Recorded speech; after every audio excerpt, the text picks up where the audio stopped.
Hello guys, welcome to AJ academy. आज का हमारा टॉपिक है one dimensional motion motion along straight line. सबसे पहले हम बात करने वाले हैं फ्रेम ऑफ रेफरेंस की। फ्रेम ऑफ रेफरेंस स्टार्ट करने से पहले मैं आपसे क्वेश्चन करना चाहूँगा कि वेयर इज दिल्ली, दिल्ली कहाँ पे है। तो कुछ लोग आंसर देंगे कि दिल्ली 1500 किलोमीटर है, कुछ देंगे 300 किलोमीटर है, कुछ बोलेंगे 1900 किलोमीटर। सबका आंसर सही है गलत है? एक क्वेश्चन के एक से ज़्यादा आंसर हो रहे हैं, क्या एक ही आंसर सही है बाकी गलत है, या फिर सभी सही है या सभी गलत है? इसकी जो चर्चा कुछ देर बाद में करने वाले हैं। उसके पहले अपन एक क्वेश्चन और पूछना चाहता हूँ। मैं दूसरा क्वेश्चन पूछना चाहता हूँ, मुंबई से दिल्ली कितना दूर है? जैसा आप यहाँ पे देख पा रहे हो, दिल्ली यहाँ पे, मुंबई यहाँ पे, कितना दूर है? 1500 किलोमीटर। ठीक है, ओके। दूसरा, दिल्ली जयपुर से कितना दूर है? 300 किलोमीटर। गोवा से 1900 kilometre.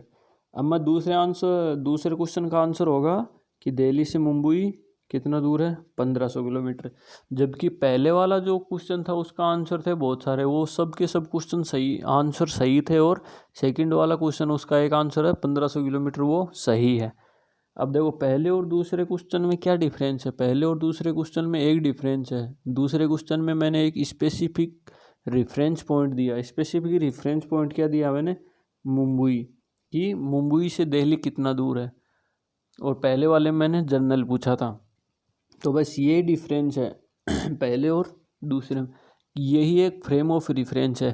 Upon frame of reference में क्या करते हैं, एक किसी पर्टिकुलर बिंदु ले लेते हैं, उस बिंदु के रेफरेंस में अपन कोई चीज़ को बोलते रहते हैं कि ये चीज़ इस बिंदु से इतना दूर है, इतना दूर है। ठीक है, तो ऐसा है। जैसा आप यहाँ पे एक फ्रेम दिख रहा, जो अपने एक्सिस होते हैं ना, कोऑर्डिनेट, वो अक्षांश, तो उसमें देख पा रहे हो, जैसे यहाँ पे एक्स एक्सिस है, इधर इधर वाई एक्सिस है, और इधर जेड एक्सिस है। ये एक बीच में पॉइंट है ओ। इस पॉइंट है ना, ये जो ओ, इसके रेफरेंस में अपन बात करेंगे यहाँ पे। तो यहाँ पे ये जो पॉइंट है, ये है ए, तो इसका जो पोजीशन वेक्टर हुआ वो आर है। वह ये पॉइंट है, ये बी है, इसका पोजीशन वेक्टर हुआ आर बी। तो जैसा आप देख रहे हो कि इस पॉइंट ए की इस पॉइंट ओ के रेफरेंस में अलग पोजीशन है, और ये जो बी पॉइंट है इसकी इस ओ के रेफरेंस में अलग पोजीशन है। तो दोनों अलग अलग पोजीशन वाले हैं ना, ए और बी। तो इनका जो पोजीशन वेक्टर वो x1 y1 और z1 ए का था, और बी का है x2 y2 और z2। तो इसकी ये एक फ्रेम ऑफ रेफरेंस है। फ्रेम ऑफ रेफरेंस में एक पॉइंट होता है, उसके रेफरेंस में अपन सब कुछ बोलते रहते हैं। जैसे वेलोसिटी है, डिस्प्लेसमेंट हुआ, एक्सेलरेशन हुआ, ये सब अपन एक पर्टिकुलर पॉइंट के रेफरेंस में डिफाइन करते हैं। ठीक है, तो फ्रेम ऑफ रेफरेंस क्या बताता है? समय के अनुसार, मतलब समय के सापेक्ष किसी वस्तु की स्थिति को प्रदर्शित करता है। कि कोई भी पॉइंट है, जैसे मान लो ये पॉइंट है, ये एक, ये पॉइंट हो गया 2, और ये पॉइंट हो गया 3। इस पॉइंट से इसकी मान लो 1 मीटर डिस्टेंस है, इसकी इससे मान लो 2 मीटर है, इससे इसकी 4 मीटर मान लो। तो इस ए 1 पॉइंट की कितनी हुई दूसरे पॉइंट के कंपेयर में? 1 मीटर। ए और 1 नंबर पॉइंट की 3 नंबर के कंपेयर में कितनी? 2, और 2 की 3 के कंपेयर में 4। तो अपन जो ही अपन रेफरेंस पॉइंट बदल रहे हैं, त्यों ही उसकी स्थिति भी बदल रही है उसके सापेक्ष। तो यही होता है एक फ्रेम ऑफ रेफरेंस। तो फ्रेम ऑफ रेफरेंस क्या, कि किसी वस्तु की वो पोजीशन बताता है, मतलब क्या पोजीशन उसकी समय के साथ किसी दूसरे की। अब नेक्स्ट आता है मोशन और एट रेस्ट। कोई चीज़ को अपन मोशन में कब बोलें कि गतिशील है, और अपन रेस्ट में कब बोलेंगे? हो सकता है किसी के लिए वो चीज़ गतिशील और किसी के लिए रेस्ट में हो। तो अगर कोई वस्तु है, मान लो ये पॉइंट है, ठीक है, और एक ये है। अब मान लो ये पॉइंट है और ये एक बस है ए, ठीक है, ये इस पॉइंट के रेफरेंस में इधर जा रही है, इधर इधर इधर इधर इधर। पहले इसके पास में थी, अब देखो कितना दूर गई।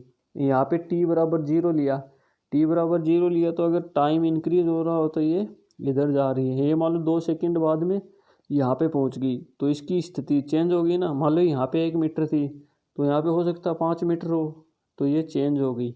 तो अगर ये इसकी पोजीशन चेंज हो रही है, इसका मतलब होगा यदि कोई वस्तु अपनी स्थिति समय के साथ और दूसरे ऑब्जेक्ट, जैसे अपने रेफरेंस पॉइंट लिया ना, उसके सापेक्ष अगर वो बदलती है तो उसको बोलते हैं गतिशील वस्तु इन मोशन। और अगर मान लो कि ये कोई पॉइंट है, ठीक है, और ये पॉइंट है, ये ए पॉइंट है, ये कोई बस है बी, ठीक है। अगर ये बस यहाँ से 2 मीटर है, अगर ये टाइम इंक्रीज हो रहा t बराबर 0, फिर t बराबर 1 सेकेंड, फिर t बराबर 5 सेकेंड, तो अगर टाइम इंक्रीज होता जा रहा और ये बस सिर्फ यहीं पे रुकी हुई है, ये अपनी स्थिति पोजीशन चेंज नहीं कर रही है इसके सापेक्ष, इस ए पॉइंट के सापेक्ष अगर ये चेंज नहीं कर रही है तो इसको बोलते हैं एट रेस्ट, मतलब ये रेस्ट में। तो देखो एट रेस्ट क्या हो, यदि कोई वस्तु समय के अनुसार अपनी स्थिति या किसी दूसरी वस्तु या बिंदु मतलब रेफरेंस पॉइंट के सापेक्ष ना बदले तो उस वस्तु को एट रेस्ट में कहा जाता है। समझ गए। तो मोशन क्या हुआ, अगर कोई वस्तु अपनी स्थिति दिए गए रेफरेंस पॉइंट के सापेक्ष अगर वो बदलती है तो उसको बोलते हैं मोशन में, अगर नहीं बदलती है तो उसको रेस्ट में बोलते हैं। Okay, thank you.